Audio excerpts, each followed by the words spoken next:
Hello. Thank you for inviting us.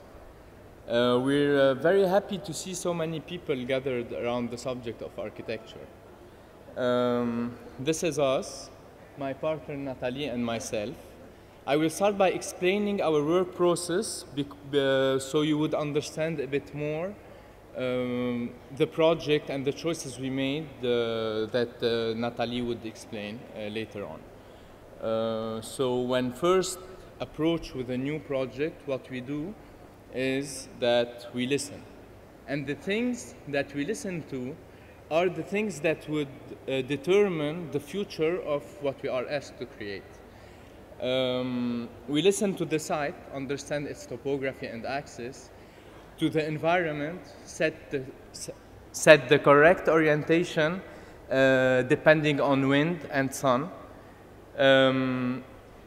to the context that would tell us if the project needs to dilute or to stand out in its urban or rural entourage, the laws and regulations that can have major impact on the massing and other things. The users, we make sure to optimize experience for the people who are going to use the space. The client, understand what he wants and make sure to give him what he needs. The budget, that gives us an idea on where the project is going in terms of material, scale, etc. And finally, we listen to our intuition or emotions that would bring the final sensitivity that the project needs. I will give a few examples that demonstrate how these things that we listen to take shape in a unique project each time that is very different from the other one, even though they would have maybe the same program or other things. This is the land in June. It had the old house built by the grandfather of the client, which he had a lot of attachment to but wanted to fit a bigger program. The idea was to reuse the old stone, cut the house in half between living and bedrooms, integrate a green space that would let the whole house to breathe, and the internal space in the middle.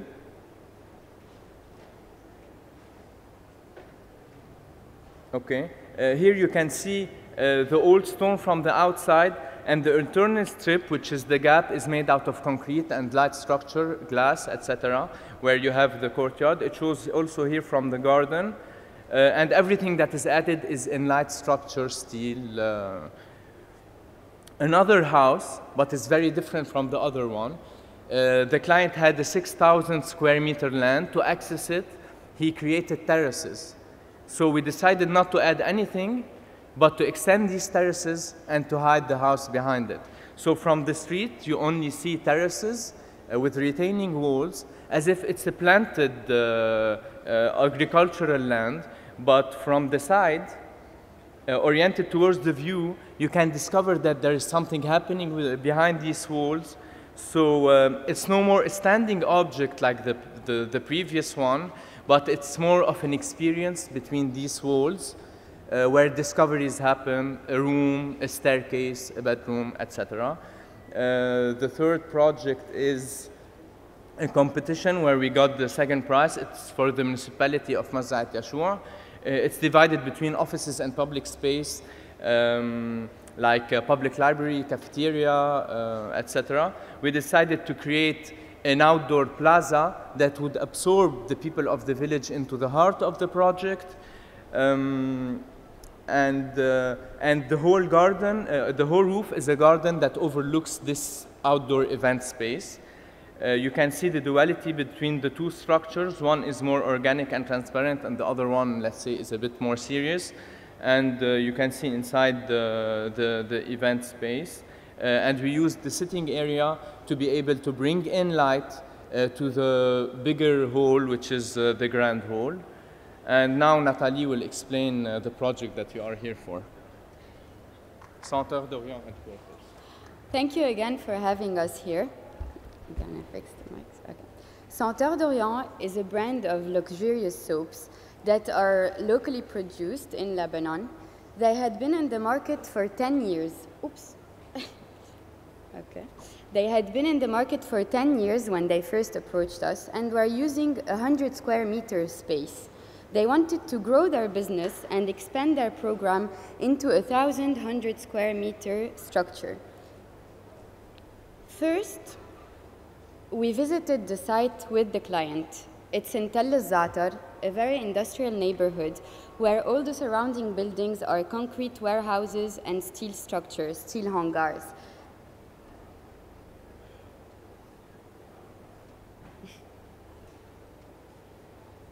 Okay. We analyzed their program and realized it was divided in two.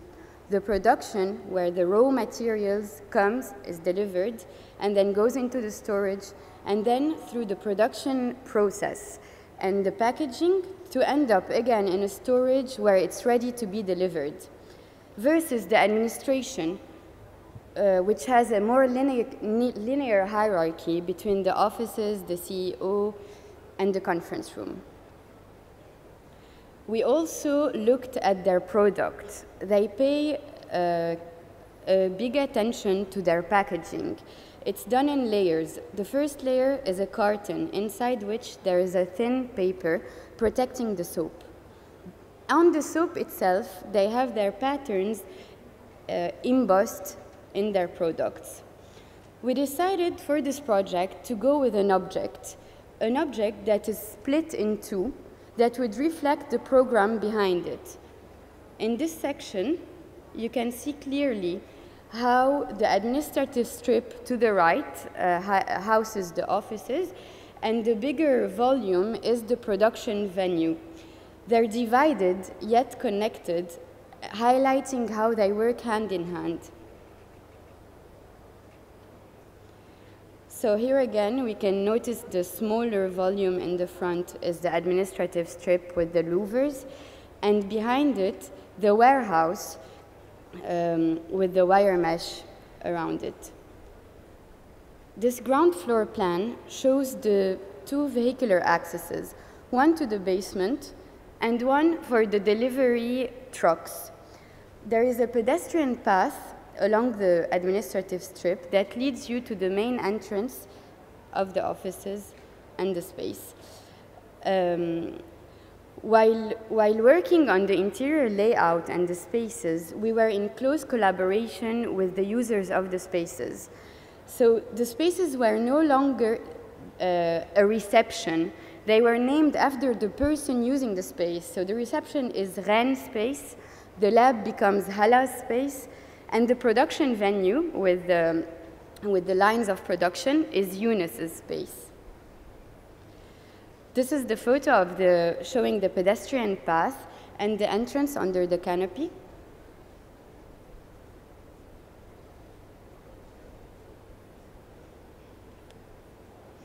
We're inside the lab where Ayman is helping Hala in her secret recipes. And here we're in Yunus's space with all his equipments, with the space on top that's overlooking it, where the wrapping and packaging happen. This is the first floor plan, where you can see the wrapping space and the storage of the soaps, linked by a bridge to the offices. Here again, wrapping or Batul and Rana space, and Hannah, who is the woman behind SENTEURS d'Orient, has her own office, private one, directly linked to the conference room. I'm going to show you the ceiling of the conference room. So here customers can come in, because it also acts as a selling point. They could come in, try the soaps, and wash their hands under the natural light piercing through the dome. It's reminiscent of a hammam.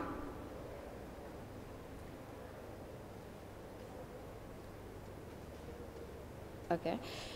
This photo shows you a bit gives you a better idea of the effect of the louvers inside the offices.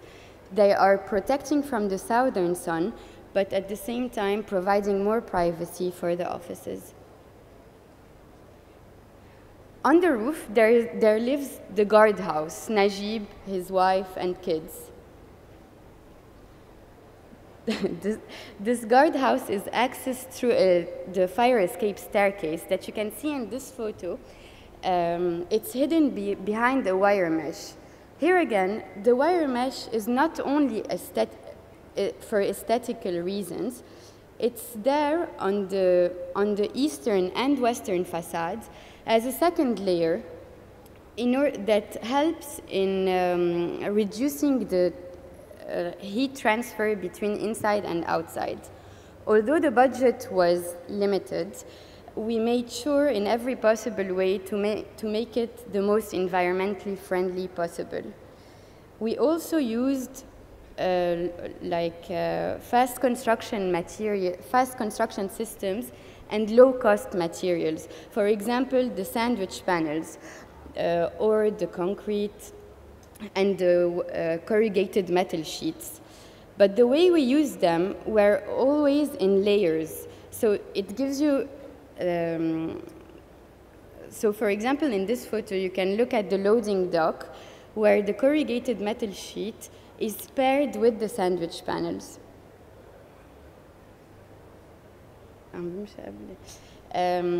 Okay, here we are again in the backyard, where the photo highlights the duality between the two volumes and the different treatments of the facades. At night, the soap factory has a charming feel, but you can also notice how the use of the cool white lit spaces that are the production spaces and the warmer lit spaces that are the offices. This last shot shows again how the multi-layering of the skin of SENTEURS that brings us back to the purpose behind it, which initially started with the packages of SENTEURS d'Orient themselves.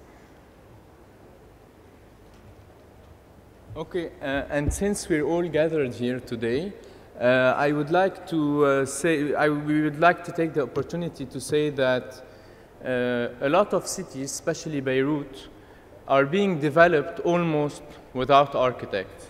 So let's make sure that in the future, our contribution is more and more active and more has more impact on our city. Thank you.